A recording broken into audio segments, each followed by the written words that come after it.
Hey guys, Nathan Brendan Masters. This is my Canson XL review from 2019, and I'm going to re-record it.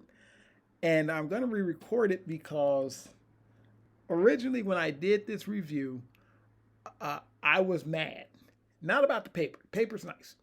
But I was upset because I had drawn this really nice picture. And you've seen it. It's the picture I use in my channel trailer. It's that one. So this is the review where I drew that picture. And what happened was I had drawn the picture. I was done with it. It was a nice looking picture. I was very proud of this picture. And I was going to sell this picture.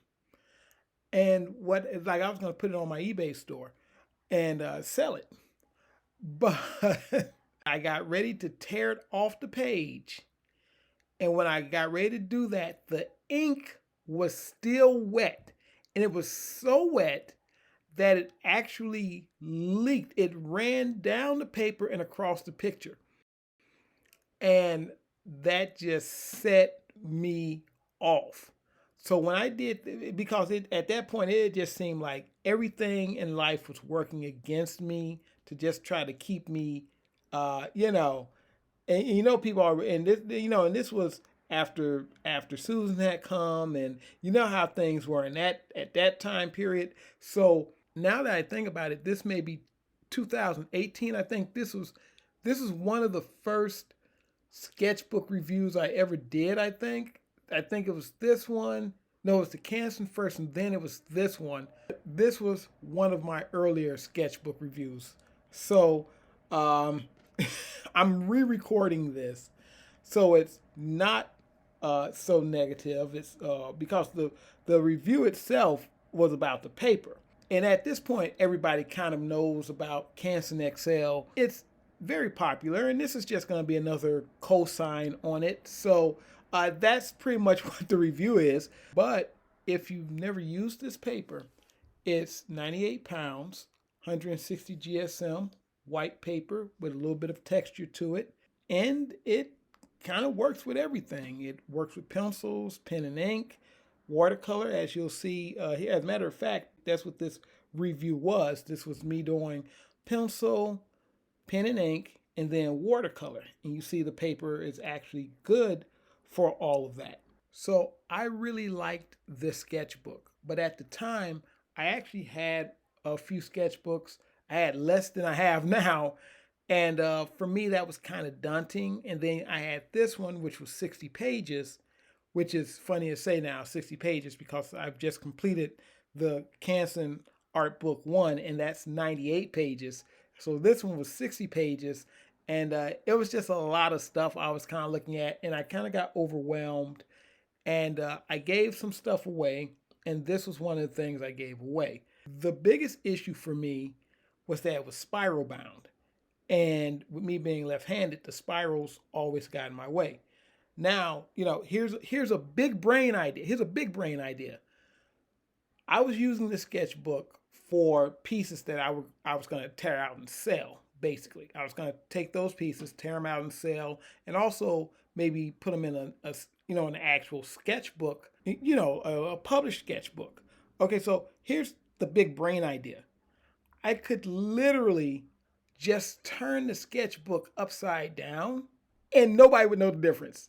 It's literally made. The sketchbook is made for you to tear pages out of. Nobody would care. Okay? But for some reason, I just wasn't doing it. I just wasn't down with it. It's like not only could I turn it upside down, I could just turn it on its side, and I would have the ability to do landscape and portrait, and it would be fine.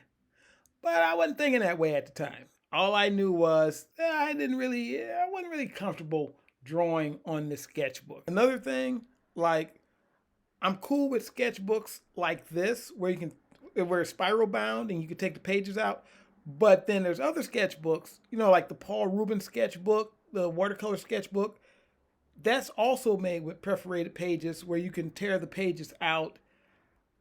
I would never buy that. And literally, there's nothing wrong with sketchbook as far as the paper is concerned. The paper is great. The paper is fine. But I can't get used to the idea of tearing pages out of a hardback sketchbook. To me, that's like so wasteful and so not the thing to do. I mean, that's why I don't have in Artica the Artica Note. I don't have an Artica Note because I'm like, why would I buy that sketchbook to tear the pages out? That's a hardback sketchbook. Yeah, it just doesn't work for me. I'm like that just doesn't make sense to me. And I know there's a lot of people who love it, and it's fine. So nothing against them, nothing against the paper. It's all good. Now, again, this is another sketchbook. I feel that if you're new to sketching, if you're a beginner, I would suggest the Canson Art Book 1. But if you want something that's a step up from that, I would suggest this, especially if you're getting into mixed media. That's what this is made for. Getting into the color pencils, the alcohol markers, watercolors, of course, or any mix of the aforementioned mediums. Keep in mind, alcohol markers will, of course, bleed through the back like they do everything else, but they actually look very good on this paper. And I didn't do any alcohol marker stuff, but it does look good on here. And you can see other examples of that from other artists. This is probably one of the most reviewed sketchbooks out there, which is actually more reviewed than the Art Book 1, which I'm actually surprised by. And you may also have noticed that I use my dip pen with this. So this does have texture, but it's actually smooth enough for me to use my dip pen with, and the dip pen not get caught up in the texture. So that's good too. Now, if you're intermediate or professional and you want to sell your work, or you want to scan it or use it for other purposes, this is a nice inexpensive option because, of course, you can tear the pages out.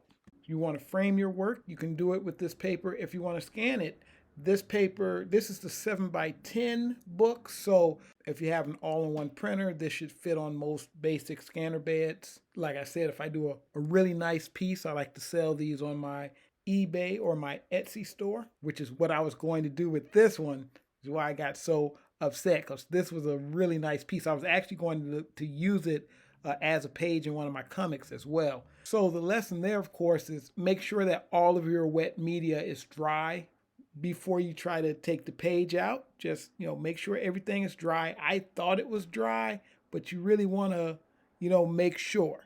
So, what you gonna do? So that's it, guys. Those are my thoughts on this particular sketchbook. And guys, I'm trying to get my first 1,000 subscribers. So if you like this kind of content, like the video, subscribe to the channel. You guys take it easy. Hasta.